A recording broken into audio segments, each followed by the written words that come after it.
Another H word that affects millions of men and women is hair loss. Almost all men will experience some loss of hair if they live long enough. And last season, we gave our guest Dave some options to fix his problem. When I came to the show, it was supposedly going to be about hair loss and the options and the treatments that are available to me. But as I found out, they had other plans for me. One is to get tattoos on your head. One is to get a transplant, which sounded really good. But the biggest thing is when they came and said, okay, another option would be just to go, totally shaved head. Are you willing to go bald to consider one last option? Now? Right now. Yeah. Come on up here. When I first got the haircut, I was really so anxious for the hair to grow back. And then I got so many compliments saying, hey, this is a better look for me. And I liked it, but I'm still, even though it's a much shorter haircut, I think much better for me, it's still thinning. People judge you by your appearance. If you have a choice of having a full head of hair or not, I'm gonna go for the full head. Well, a fuller head of hair doesn't happen by accident. An intricate 6-hour surgery took Dave from sparse and thinning to thick and winning. Check it out. So all we're going to do is increase the density where he already has the hair. This hair along the sides of the back of the scalp is good genetic hair. We're going to be doing about 2,000 grafts, so we're going to be transplanting about 4,600 hairs from the sides of the back of the scalp to the front. First thing I'm going to do is shave the area, then we're going to start numbing it up. So this area right here is where the good genetic hair lies, and that's why we're taking it. Hair transplants are essentially a 4-step process. Taking the tissue out, dissecting the tissue, making the incisions, and then planting the grafts. I am now doing what's called a trichophytic closure. By beveling this lower border, it will change the direction of the hair on the lower border so that it will grow through the scar.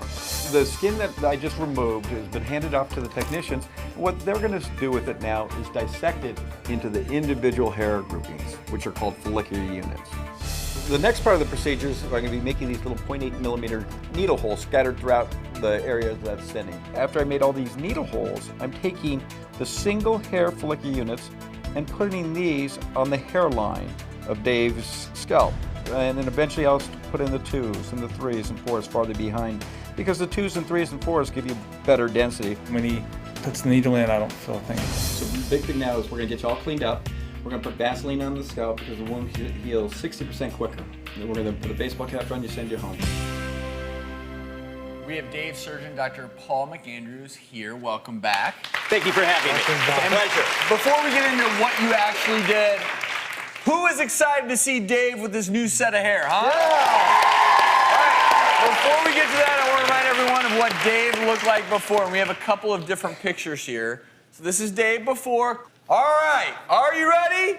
Yeah. Dave, come on out. Woo! How are you, sir? Good to have you back. Have a seat. Come on over. I remember last time I'm the one who did the shaving, wasn't it? I was the barber. Thank you for that, yes. Well, that looks great. Clearly, he did not like your look, okay, buddy? Okay, So do me a favor. I want you to just smile straight ahead because I'm going to do a quick before and after live right now with your new fuller head of hair. Very impressive. You tell us. It doesn't matter what we think. What do you think? Do you like your... I love it. I mean, it's one of the best decisions I've ever made in my life. Absolutely. Really? For And sure. did you get in here and are you looking closely? I mean, that really does look natural. And 2,000 individual follicular grafts. Exactly. So before it was either you're bald or it's obvious that you've had some sort of hair transplant. Nowadays, there's this option where it's very natural. You're certainly happy. You look great, Dave. It's so nice to have you back on the show. You want to shave today? No. Good work, Dr. McAndrews. Thank you, sir. Thank you.